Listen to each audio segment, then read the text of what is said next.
Je reviens sur un point où j'ai parfois été un peu ambigu, c'est la question de l'unité. Alors, est-ce que l'unité, c'est un objectif à atteindre, ou est-ce que c'est un objectif à retrouver? C'est toute la question. Et ça change tout. Si on considère que c'est l'objectif à atteindre, ça veut dire que c'est un fantasme, on veut tout rassembler, on veut dépasser les différences, etc.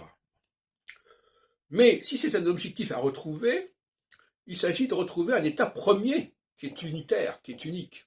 C'est pas du tout la même chose.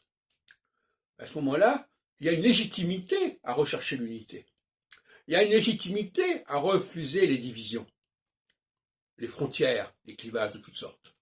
C'est donc pas le même, on n'aura pas du tout le même regard sur le monde selon qu'on considère que l'unité est originelle ou que l'unité serait une sorte de fin des temps, un objectif final à atteindre. La tour de Babel, et puis la tour de Babel, j'en ai parlé, nous dit bien que on est passé de l'unité à la diversité, à la multiplication des langues. Et même c'est dit, on va multiplier les langues pour que les gens ne puissent pas communiquer entre eux, carrément. C'est ce qui est dit dans le livre de la Genèse. Donc, c'est un débat politique majeur.